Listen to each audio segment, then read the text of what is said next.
Kitchen থেকে সবাইকে স্বাগতম। আপনারা কেমন আছেন? আশা করি ভগবানের কৃপায় ভালোই আছেন। আজকে আমি নতুন একটা রেসিপি আপনাদের সাথে শেয়ার করব। এই দেখুন, এরকম এই যে সরু সরু বেগুন দেখতে পাচ্ছেন, এই বেগুন দিয়ে একটা পকোড়া বানাবো সুন্দর। এই যে বেগুনটা আমি বানিয়ে নিচ্ছি। আমি একটা বেগুনকে 3টা ভাগে ভাগ করে নিলাম। এই যে তারপর এটাকে এরকমভাবে পুরোটা আমি কাটবো না, এই যে করে এরকমভাবে একটু ফুলের মতো করে নিচ্ছি।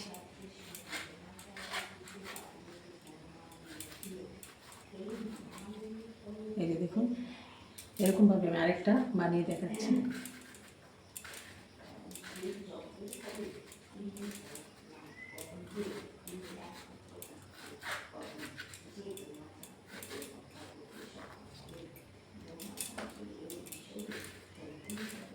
এই পকোড়াটা আমরা সবাই কত বেগুনের কত আইটেম করি। এটা খুব ভালো লাগে। এটা একদম গরম গরম মুচমুচ থাকবে এই পকোড়াটা। এই যে এরকমভাবে আমি সবগুলো বেগুন বানিয়ে নিচ্ছি। এই দেখুন, সবগুলো বেগুন বানিয়ে নিয়েছি। এখন এটা আমি ভালো করে ধুয়ে পরিষ্কার করে একটু লবণ মেখে রেখে দেবো। এই যে লবণ মেখে রেখেছি, আর একদম মজে গেছে বেগুনটা। এখন এটা নুন মাখা ছিল, এখন একটা ব্যাটার গুলে নেব। তার জন্য আমি এখানে নিয়েছি বেসন, ছোটো 1 বাটি বেসন। এখানে নিয়েছি ময়দা 2 চামচ, আর 1 চামচ কর্নফ্লাওয়ার। আর এখানে আমি স্বাদ মতো লবণ দিয়ে দিচ্ছি। স্বাদ মতো লবণ দিয়ে দিলাম। আর এখানে একটু মশলা আমি দিয়ে দিচ্ছি। এখানে হলুদ গুঁড়ো নিলাম, আর এখানে জিরে গুঁড়ো, ধনে গুঁড়ো, আর এখানে একটু চিনি, একটু গোলমরিচ গুঁড়ো, একটু কালো জিরে, আর একটু লঙ্কার গুঁড়ো, পুরোটা দিয়ে দিলাম। ভালোভাবে শুকনো উপকরণগুলি হাত দিয়ে একটু মিশিয়ে নিলাম। নিয়ে এখানে জল দিয়ে দিচ্ছি। বেটারটা একটু মোটা করে নিচ্ছি। এই যে ভালোভাবে ফেটিয়ে নিয়েছি, আর ঘনত্বটা দেখুন এরকম একটু মোটা থাকবে। এই যে বেটারটা রেডি হয়ে গেল। এই যে এখন আমি এখানে এই যে বেগুনগুলি বানিয়ে রেখেছিলাম, এই যে মজে গেছে। এখন আমি ভালো করে হাত দিয়ে চিপে নেব, যাতে করে একটু পরিমাণও জল না থাকে। একটা ফ্রাই প্যান বসিয়ে দিয়েছি, তেলও অনেকটা পরিমাণে দিয়ে দিয়েছি। এখন আমি এই যে ব্যাটারটার মধ্যে চুবিয়ে বেগুনটাকে একটু সাইডের অংশটাকে একটু হাত দিয়ে করে দিয়ে দিচ্ছি। একদম ফুলের মতো হবে দেখুন।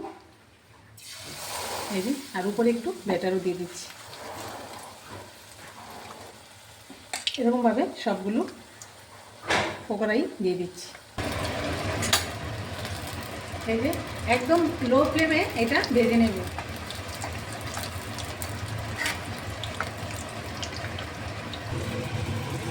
এখানে আমি 4টে কাঁচা লঙ্কাও দিয়ে দিয়েছি।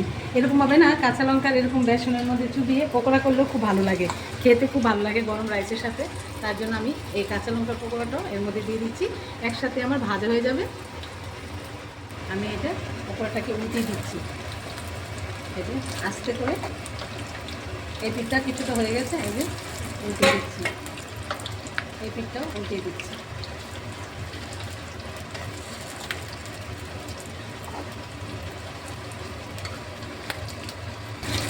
এই দেখুন একদম অল্প আঁচে লালচে করে ভেজে নিচ্ছি।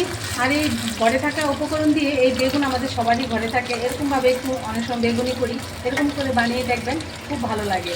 এটা গরম রাইসের সাথে ভালো লাগে, বা যদি চান মুড়ি দিয়ে, চপ দিয়ে, বেগুনি দিয়ে খেতে, তখনও ভালো লাগে। এরকমভাবে আপনারা করে ভগবানকে ভোগ লাগিয়ে প্রসাদ পাবেন।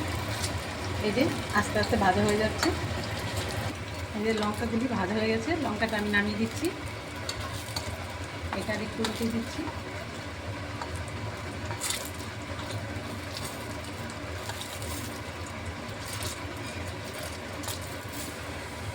দেখুন এই যে একদম লালচে হয়ে গেছে।